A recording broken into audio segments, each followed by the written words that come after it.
దేవుడు మనకిచ్చిన ఈ శ్రేష్టమైన మంచి సమయాన్ని బట్టి సమస్త మహిమ ఘనత ప్రభావములు దేవునికి కలుగును గాక. ఆమేన్.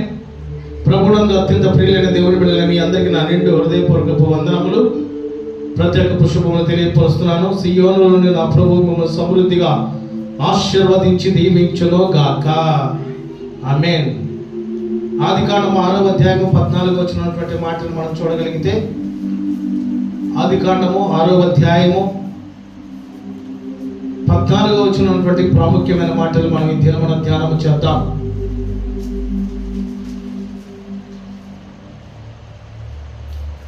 చితిసారకపు మ్రాడుతో నీ కొరకు వాడను చేసుకొనుము, అరలు పెట్టి ఆ వాడను చేసి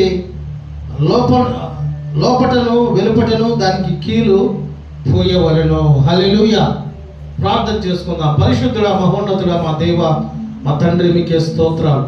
ఇదిగో ఈ శ్రేష్టమైన సమయంలో శుక్రవారపు ఉపవాస ప్రార్థన ఈ సాయంకాల సమయంలో తండ్రి నీ సన్నిధిలో జరుగుటకు మీరు ఇచ్చిన కృపను బట్టి స్తోత్రాలు.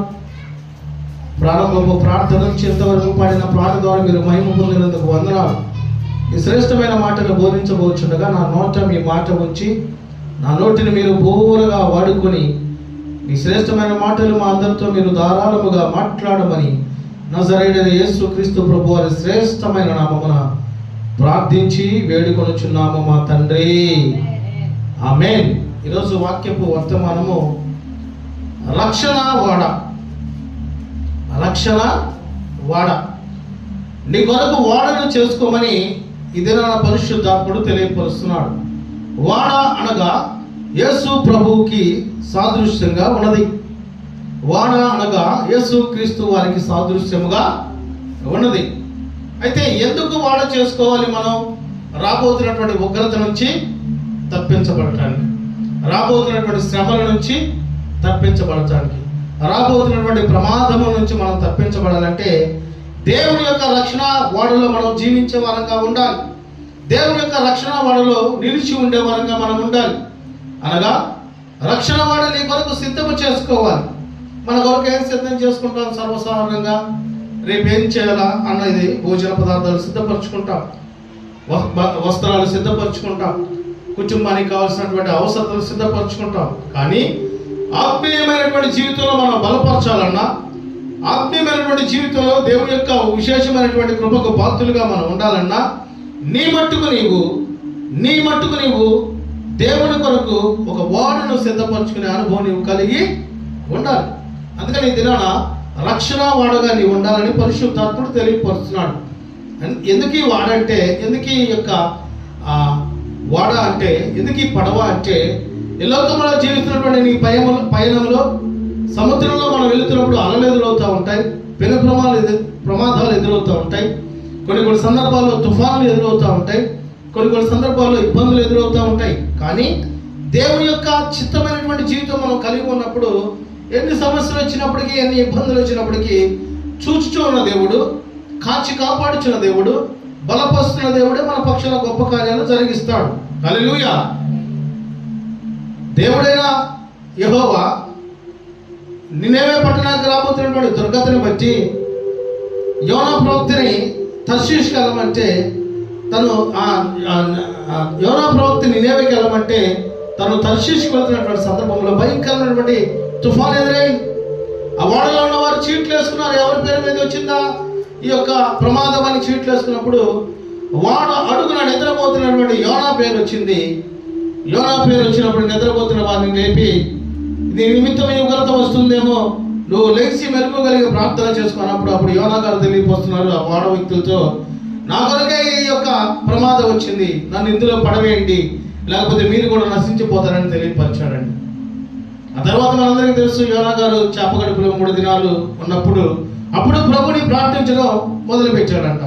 కనుక ప్రియులారా, ఈ లోకంలో జీవిస్తున్నటువంటి మనము యేసుక్రీస్తు ప్రభు వారి కాపుదల్లో, ఆయన రక్షణలో, ఆయన కృపలో, ఆయన దయలో, ఆయన ప్రేమలో, ఆయన గొప్ప రక్షణ వాడలో ఉండేటువంటి జీవితం మనం కలిగి ఉంటే నీ పక్షాన ఉన్నటువంటి ప్రతి ఇబ్బందులు నా ప్రభువు తొలగించును గాక.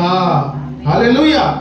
అసలు ఎందుకొరకు వాడ అంటే ఉగ్రతను తప్పించుకున్నట్టుకై, ప్రమాదము తప్పించబడటానికి, బాధలు తప్పించబడటానికి, శ్రమలు తప్పించబడటానికి, అపవాది యొక్క కుయుక్తి తప్పించబడటానికి ఈ రక్షణ వాడకు మనకి ఎంతో ప్రాముఖ్యమై ఉన్నది. ఆదికాండం 7వ అధ్యాయం 7వ వచనంలో ఉన్నటువంటి దివ్యమైన మాట మనం చూడగలిగితే, ఆదికాండం 7వ అధ్యాయం 7వ వచనంలో ఉన్నటువంటి మాట చదువుకుందామండి. అప్పుడు నోవహును అతనితో కూడా అతని కుమారుడును అతని భార్యయు అతని కోడళ్ళను ఆ ప్రవాహ జలములను తప్పించుకోవడానికై ఆ ఓడలో ప్రవేశించిరి. హల్లెలూయా. నోవహు, తన భార్య, తన ముగ్గురు బిడ్డలు షేము, హాము, యాపేతు, వారి ముగ్గురు కోడళ్ళు, రమారమి 8 మంది, ఆయా జాతుల ప్రకారం పక్షులు, ఆయా జాతుల ప్రకారం 2 జంతువులు, ఆయా జాతుల ప్రకారం దేవుడు నిర్మించిన ప్రతిదీ కూడా ఆ వక్రత నుంచి తప్పించబడింది. ఈనాడు నేను అంటాను, మనకి దేవుని యొక్క రక్షణ కూడా చాలా ఇంపార్టెంట్ అయి ఉన్నది. దేవుని యొక్క రక్షణ వాడలో మనం నిలిచి ఉండటం అది మన జీవితానికి ఎంతో క్షేమకరమై ఉన్నది. ఎందుకంటే లోకంలో అంతా ఉగ్రతో కూడినటువంటి ప్రమాదంలో మనకు ఎదురవుతూ ఉన్నాయి. మనం మంచివారైనప్పటికీ, మన పిల్లలు మంచివారైనప్పటికీ వారిని శోధించినట్లు, మనల్ని శోధించినట్లు, మనల్ని భయభ్రాంతులు చేయనట్లు అపవాది మన యొద్దకి అనేకమైనటువంటి రీతిగా వస్తూ ఉన్నాడు. కనుక రాబోతున్నటువంటి ఉగ్రత అనగా ప్రమాదము మనకి తప్పించబడాలంటే, మన జీవితాలు దేవునికి ఇష్టమైన రీతిగా ఉండాలంటే మనం రక్షణ వాడలో ఉండేవారంగా ఉండాలి. ప్రాముఖ్యంగా ఆ ఉగ్రతను తప్పించుకున్నట్టుకు సిద్ధపాటు కలిగి ఉండేవారమై ఉండాలి. యేసుక్రీస్తు ప్రభువారు ఆ ఎరుకో ప్రాంతంలో వెళుతున్నప్పుడు జక్కయ్య అనేటువంటి సొంగపు గుత్తదారుడు యేసుక్రీస్తు ప్రభువారిని చూశాడు. వెంటనే తనలో పశ్చాత్తాపం వచ్చింది. యేసుక్రీస్తు ప్రభువారు జక్కయ్యను చూసి, జక్కయ్య కిందకి దిగిరా, నేను నీ ఎంట ఉండవలసింది అనగానే వెంటనే తను ఎంతో సంతోషంగా యేసుక్రీస్తు ప్రభువారిని తన గృహమునికి ఆహ్వానించాడు. అంటే తన హృదయంలోనికి ఆహ్వానించాడు. ఈనాడు జనాభాకి, ఈనాడు దేవుని బిడ్డలకి ఎందుకు ఈ సమస్యలు, ఎందుకు ఈ ఉగ్రతలు, ఎందుకు ఈ బాధలు, ఎందుకు ఈ వేదనలు, ఎందుకు ఈ శోధనలు వస్తున్నాయి అంటే నీ హృదయంలోనికి దేవుణ్ణి ఆహ్వానించట్లేదు, నీ జీవితంలోనికి దేవుణ్ణి ఆహ్వానించట్లేదు, నీ కుటుంబంలోనికి దేవుణ్ణి ఆహ్వానించే జీవితం మనం కలిగి ఉండట్లేదు. కనుకనే ఈ ఉగ్రతలు మనకు వస్తున్నాయండి. కనుక ఇక నుంచి అయినా ఉగ్రతను తప్పించే దేవుడు, కాపాడే దేవుడు, పోషించే దేవుడు, ఆశ్చర్యమైన కార్యాలు, అద్భుతాలు, ఊహకందని కార్యాలు చేసే దేవుని యొక్క రక్షణ వాడలో మనం ఉండగలిగితే ప్రతి విధమైన సమస్య నా ప్రభు తొలగించును గాక. హల్లెలూయా. రెండవదిగా ఆ వాడలో ఎవరుంటారు? ఇప్పుడు మన గ్రామంలోనికి ఒక బస్సు, ఏసీ బస్సు వచ్చి, అమ్మ అందరూ రండి, మిమ్మల్ని ఫ్రీగా వైజాగ్ తీసుకెళ్తాం, లేకపోతే హైదరాబాద్ తీసుకెళ్తాం అంటే వెళ్తారా వెళ్ళరా? నేను వెళ్ళాలి ముందు, నా కుటుంబం వెళ్ళాలి ముందు అని ఎంత తొందరపడతారు, అవునా కదమ్మా? ఎంత తొందరపడతారు. కానీ ఇదిగో దేవుని సన్నిధికి వెళ్దాం, ప్రార్థన చేద్దాం, ప్రభుని మహిమ పలుకుతాం, ప్రభుని కొనియాడదామంటే ఆ తొందర దేవుని బిడ్డల్లో కనబడకపోవడానికి గల కారణం ఏంటంటే రాబోతున్నటువంటి ఉగ్రతని వారు గుర్తించలేకపోతున్నారు, రాబోతున్నటువంటి శోధనని వారు ఎరిగి ఉండలేకపోతున్నారు. అయితే దేవుని యొక్క రక్షణ వాడలో మనం ఉండేటువంటి ఆ భక్తి, ఆ నీతి, ఆ యథార్థత, ఆ పరిశుద్ధత మనం కలిగి ఉంటే తప్పకుండా ఆయన యొక్క విశేషమైనటువంటి బిడలుగా మనం ఈ లోకంలో ఉంటాం. ఆయన కాపుదలలో దినదినము ఆత్మీయమైనటువంటి అనుభవాన్ని పొందుకునే అటు కృప పరిశుద్ధాత్ముడు మనకి దయచేస్తారు. అయితే వాడలో ఎవరు ఉంటారు? దేవుని యొక్క కృప పొందిన వారు వాడలో ఉంటారు. చూద్దాం మాట. ఆదికాండం 6వ అధ్యాయము. నోవహు గారు దేవుని కృపను పొందుకున్నాడు, తద్వారా ఆ ఓడలోనికి దేవుడు నడిపించాడు. ఆదికాండం 6వ అధ్యాయము 8వ వచనం చదువుకుందామా?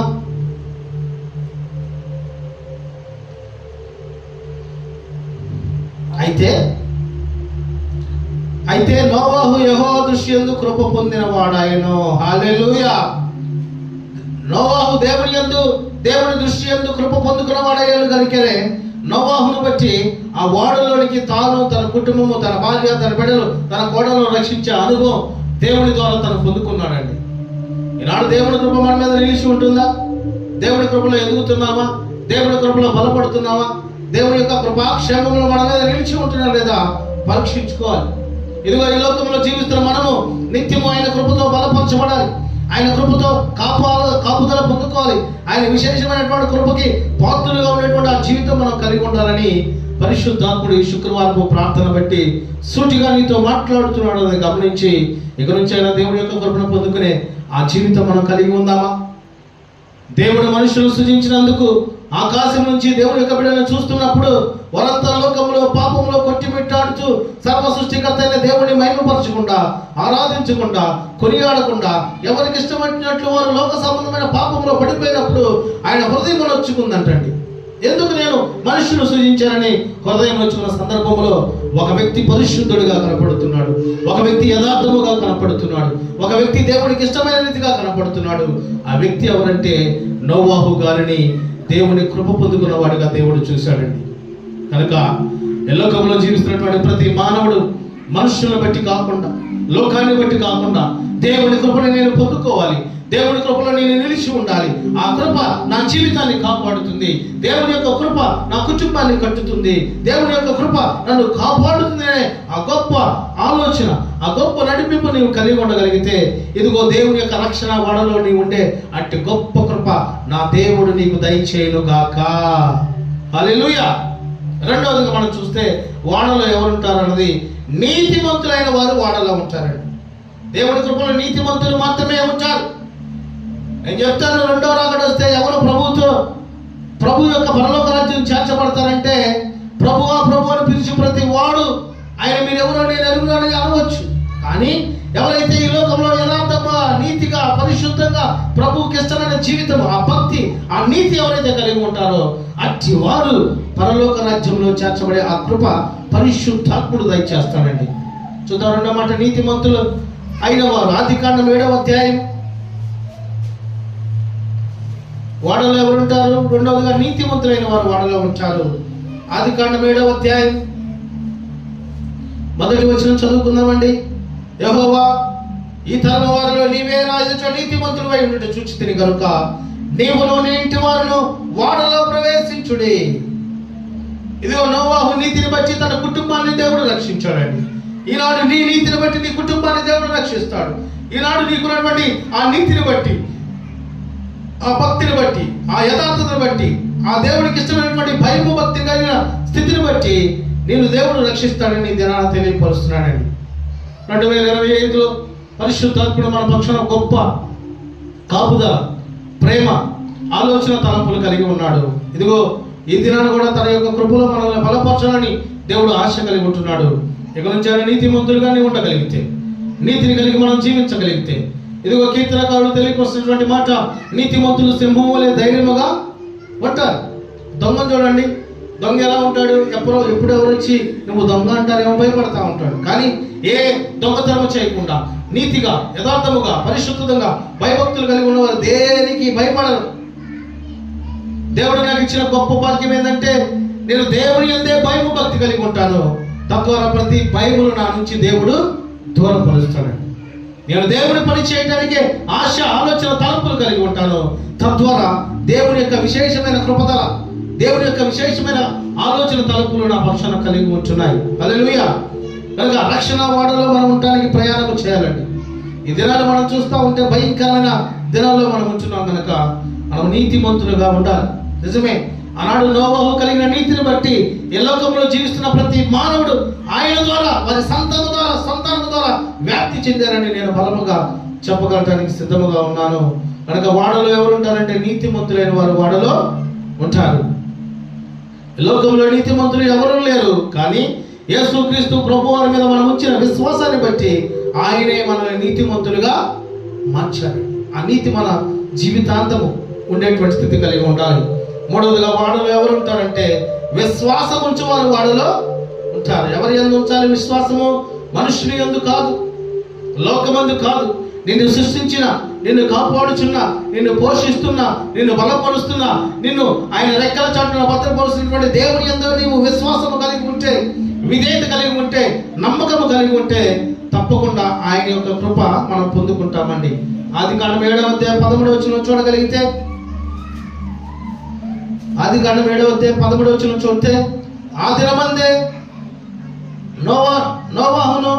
నోవాహు కుమారులకు షేమును, హామును, యాపేతును, నోవాహు భార్యలు వారితో కూడా అతని 3 కోడలను ఆ ఓడలో ప్రవేశించరి. హల్లెలూయా. అంటే ఇప్పుడు నోవాహుతో దేవుడు మాట్లాడాడు, నోవాహు ఇదిగో ఈ ప్రాంతాన్ని నేను నాశనం చేయబోతున్నాను, నా మాట విని ఇదిగో నీవు ఈ రీతిగా, ఈ కొలతగా, ఈ విధానంగా నువ్వు వాడను సిద్ధపరచుకున్నప్పుడు నోవాహు తన మాటను విన్నాడండి. అప్పుడు నోవాహు వయసు ఎంత అంటే రమారమి నోవాహు 600 ఏళ్ళు గలవాడు. 600 సంవత్సరాల వయసు తనకున్నప్పుడు దేవుడు తనతో మాట్లాడాడు.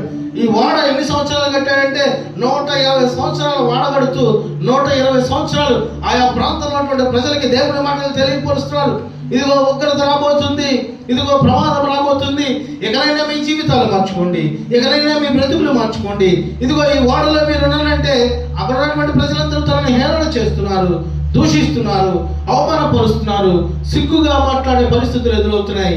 కానీ దేవుని యందు నోవాహు విశ్వాసం ఉంచిన దాన్ని బట్టి నోవాహు, తన భార్య, తన కుమారులు 3 షేము, హాము, యాపేతు, వారి 3 కోడళ్ళు రక్షించబడ్డారు.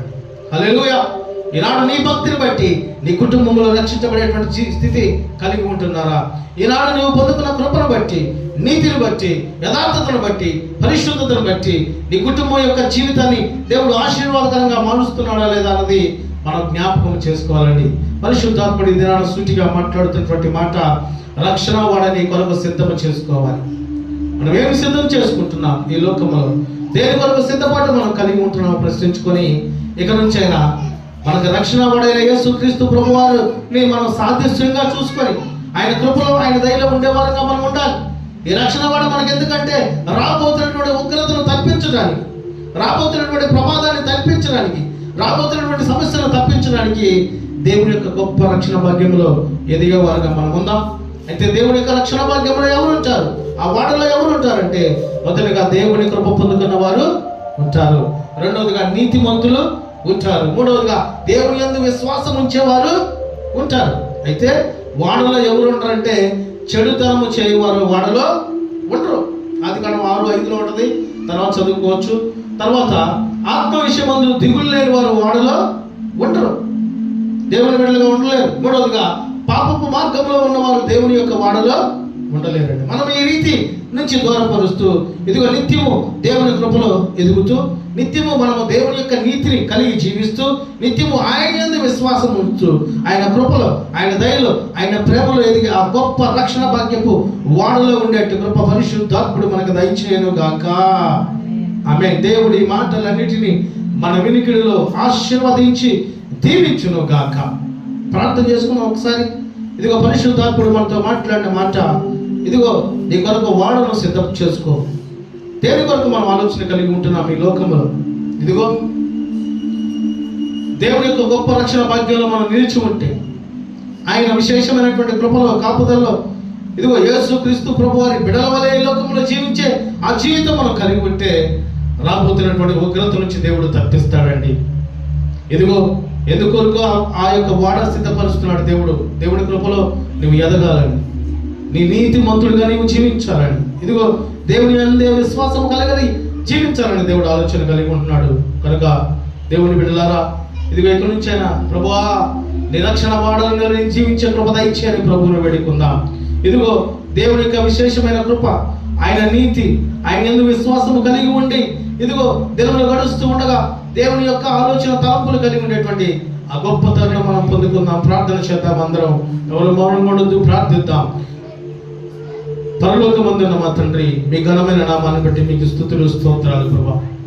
ఇదిగో తండ్రి, శుక్రవారపు ఉపవాస ప్రార్థనలో మీరు మాట్లాడిన మాట నాయన తండ్రి, నీ కొరకు రక్షణ వాడను నువ్వు సిద్ధం చేసుకున్నావు. నిజమే. ఇదిగో మేము దేని కొరకు ఈ లోకంలో సిద్ధము కలిగి ఉండాలని బహుసూటిగా మాట్లాడావు తండ్రి. ఇదిగో ఈ లోకంలో ఉన్న ఏదో ఒక రోజు తండ్రి అశాశ్వతమైపోతాయి ప్రభా. ఇదిగో నైనా ప్రభా, మనిషి మట్టి అనేది మళ్ళా తిరిగి మళ్ళీ అయిపోతుందని తెలియపరిచింది వాస్తవమే తండ్రి. కనుక ఈ లోకంలో మేము జీవిస్తున్నప్పుడే ఇదిగో నీ కొరకు రక్షణ వాడను సిద్ధం చేసుకునే ఆ నోవాహు వలెనైనా ప్రభా, ఎందరు మనుషులు ఏ రీతిగా ఉన్న, ఏ ఆలోచన కలిగి ఉన్నా మా మట్టుకు మేము నీ భక్తిలో, నీ దయలో, నీ ప్రేమలో ఎదిగే కృప దయచేయమని ప్రార్థిస్తున్నాం తండ్రి. నీ కృపకు వారసులుగా ఉండే ఆ కృప దయచేయండి తండ్రి. ఇదిగో నీ యందే నాయన తండ్రి, మీరు ఎలాంటి నీతిమంతులై ఉన్నారు, ఏ రీతిగా ఈ లోకంలో మీరు నీతిని కలిగి జీవించారు, ఆ నీతి కలిగి జీవించే కృప దయచేయమని ప్రార్థిస్తున్నాం తండ్రి. ఇదిగో విశ్వాసపు యోధులుగా మేము మార్చబట్టాలని కృప దయచేయండి. మాలో ఉన్న అవిశ్వాసమును తొలగించండి ప్రభా. ఇదిగో ఆవగింజంత విశ్వాసం ఉంటే కొండలను పిగిలించే శక్తి, కొండలను పగలగొట్టే శక్తి మీరు దయచేస్తారన్నారు ప్రభా. కనుక ఆ విశ్వాసాన్ని తండ్రి మాకు దయచేయండి తండ్రి. పూర్తి విశ్వాసాన్ని మాకు దయచేయండి. నిన్ను పూర్ణ హృదయంతో, పూర్ణాత్మతో, పూర్ణ బలముతో నిన్ను గణపరిచి ఆరాధించి కొనియాడి తద్వారానైనా ప్రభా నీ రక్షణ భాగ్యంలో, నీ రక్షణ వాడలో ఉండే కృప దయచేయమని ప్రార్థిస్తున్నాము తండ్రి. ఇదిగో ఈ లోకంలో నిన్ను పోలి నడిచే కృప దయచేయండి, పరిశుద్ధత దయచేయండి, యథార్థత దయచేయండి, నీతి దయచేయండి, భక్తిని దయచేయండి. ఇదిగోనైనా ప్రభా ఈ శ్రేష్టమైన సమయంలో నీ బిడ్డలు ఎవరెవరైతే నీ సన్నిధిలో కూడి నీ మాటలు వింటున్నారో వారందరినీ ఆయన ప్రభా నీ విశేషమైన కృపతో మీరు బలపరచుదురు గాక.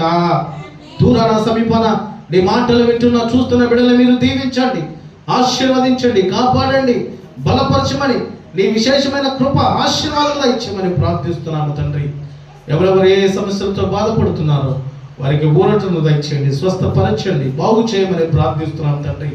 నీ బిడ్డలందరికీ మీరే సహకారిగా ఉండి సహాయం చేసి నడిపించమని, నీ విశేషమైనటువంటి రక్షణ వాడలో మేమందరము ఉండేటి కృప దయచేయమని, ఇదిగో రాబోతున్న ఉగ్రతను మేము జ్ఞాపకం చేసుకుని ఈ దినానే మేము బ్రతికి ఉన్నప్పుడే నాయన తండ్రి మా మట్టుకు మేము నీ కృపలో, నీ దయలో, నీ ప్రేమలో ఎదిగే ఆ గొప్ప ధన్యత మా అందరికీ మీరు దయచేయమని, ఇదిగో మీ చిత్తమైతే రేపటి దినమున నాయన ప్రభా శనివారం విజ్ఞాపన ప్రార్థన కూడిక ఇదిగో 10 గంటలకి జరగడానికి మీరు కృప చూపించి నీ బిడ్డలందరినీ సన్నిధికి నడిపించి మీరే నీ బిడ్డలతో తండ్రి విజ్ఞాపన మాటలు తెలియపరచమని ప్రార్థిస్తూ, ఇదిగోనైనా తండ్రి ఈ ప్రార్థనలను బట్టి సమస్త మహిమ ఘనత ప్రభావాలు మీకే చెల్లిస్తూ యేసయ్య ఘనమైన నామమున, పరిశుద్ధమైన నామమున, శక్తివంతమైన నామమున ప్రార్థించి అడిగి వేడుకొనుచున్నాము మా తండ్రి, ఆమేన్. ఇప్పుడు మన తండ్రి అయిన దేవుని యొక్క ప్రేమ, కుమారుడైన యేసుక్రీస్తు ప్రభువారి యొక్క కృప, పరిశుద్ధాత్మక సన్నిధి సహవాసము ఈ ప్రార్థనలో కూడిన బిడ్డలకును, దూరాన సమీపాన దేవుని మాటలు ఆలకిస్తున్న బిడ్డలకును దేవుని యొక్క విశేషమైన కృప, దేవుని యొక్క నీతి కలిగి జీవించే ఆ ధన్యత, విశ్వాసపు యోధులుగా మార్చబడే ఆ కృప దేవుడు దయచేసి నా ప్రభు మనసారని దేవుని బిడ్డలందరినీ ఆశీర్వదించి దీవించును గాక. ఆమేన్. మన ప్రభువును రక్షకుడైన యేసుక్రీస్తు ప్రభువారి విశేషమైన కృప, ఆయన కాపుదల, ఆయన సమాధానం మీ అందరికీ తోడై ఉండును గాక. ఆమేన్. మీ అందరికీ మరొకసారి హృదయపూర్వక వందనాలు పేరు పేరు తెలియపరుస్తున్నాను. Thank you one and all.